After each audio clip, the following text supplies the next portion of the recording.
You're lying in bed, the lights are off, the doors are locked. You are, statistically, one of the safest humans who has ever existed. And yet your heart is racing because you heard a creak in the hallway. Your rational mind knows it's probably the house settling. Your body doesn't believe you. Your palms are damp. Your breathing has gone shallow. Somewhere behind your eyes, an ancient alarm system has just gone off, and it does not care what century you live in. That alarm was not built for hallways. It was built for teeth. For most of human history, the sound in the dark wasn't the house settling. It was something with claws. Something that had been watching you long before you noticed it watching. And the humans who survived long enough to have descendants were not the calm ones. They were the jumpy ones. The ones who heard a rustle in the grass and ran first, asked questions later. You are the descendant of the paranoid. Here's the strange part. Your brain today is, physically, almost identical to the brain of a human living 200,000 years ago on the African savanna. Same wiring, same alarm bells, same wiring diagram for fear. The world around that brain has changed almost beyond recognition. The brain itself barely has. Neuroscientist Joseph LeDoux spent decades mapping exactly how this alarm system works, and what he found was almost embarrassingly simple. Deep inside your skull sits a small, almond-shaped cluster of neurons called the amygdala. Almond is actually what the word means in Greek. This tiny structure's entire job is threat detection. It doesn't wait for your conscious mind to weigh in. It doesn't ask permission. The moment it senses possible danger, it fires first and explains itself later. LeDoux discovered that fear signals in the brain travel along two separate paths.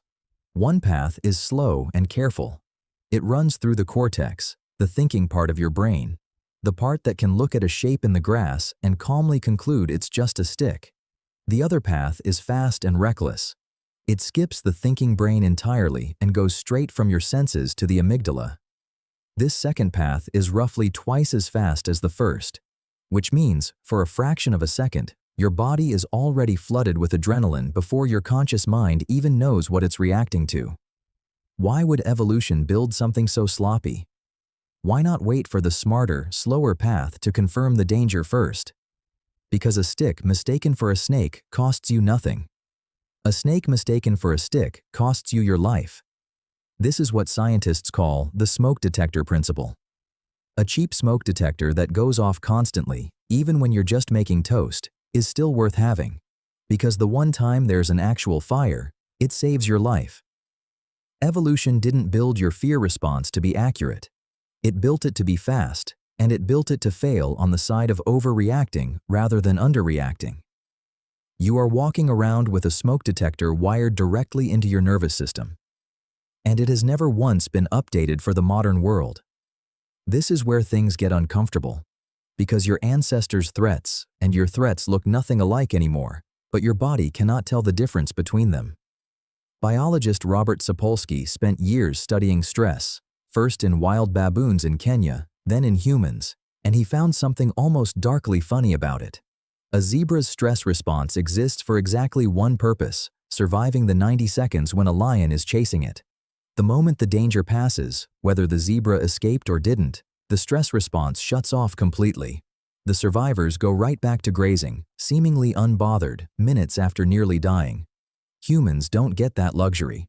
Sapolsky's research showed that we activate the exact same biological stress response, the same flood of cortisol and adrenaline, the same racing heart, for things that aren't chasing us at all. An email from your boss, a red notification bubble, a conversation you're dreading having tomorrow. None of these things can bite you. Your amygdala doesn't know that. It reacts to a passive-aggressive text message with roughly the same urgency it would give an actual predator. And unlike the zebra, you don't get to shut it off in 90 seconds. You can lie awake replaying that email for hours. You can carry that tension for days. Your body was built for short, sharp bursts of danger followed by total recovery. Instead, modern life hands it a low, constant hum of threats that never fully go away, and your nervous system just stays on. This mismatch has a name. Psychiatrist Randolph Nesse, one of the founders of the field of evolutionary medicine, calls it exactly that: a mismatch between the environment your body was designed for and the environment you actually live in. your immune system, your appetite, your sleep cycle, and yes, your fear response were all shaped by a world of scarcity, predators, and small tribal groups. You now live in a world of abundance, strangers by the thousands, and threats that arrive as pixels on a screen. Nessie's research suggests that a huge amount of modern anxiety isn't a malfunction at all. It's a perfectly healthy, perfectly ancient system doing exactly what it evolved to do. It's just doing it in the wrong environment.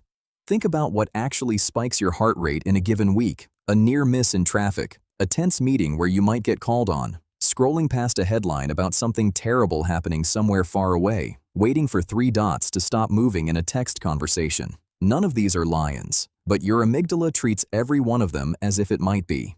Here's where the twist gets stranger. Some researchers argue that certain modern environments don't just accidentally trigger this ancient alarm, they're built to. Every notification is engineered to create a small, addictive jolt of uncertainty, the same uncertainty your ancestors felt not knowing if that shape in the grass was a predator.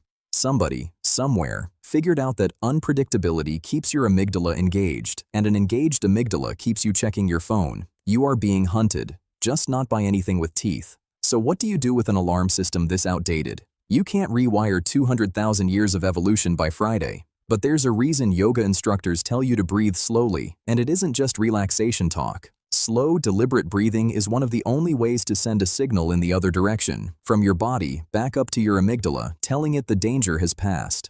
It's one of the rare shortcuts that actually works because it speaks the amygdala's own language, not logic, but sensation. Understanding where the alarm comes from also changes how it feels. That racing heart before a presentation isn't a personal failure. It isn't proof that something is wrong with you. It's a 200,000-year-old survival mechanism doing exactly its job, just aimed at the wrong target. Which brings you back to that creak in the hallway. You already know it's probably nothing. You know the doors are locked.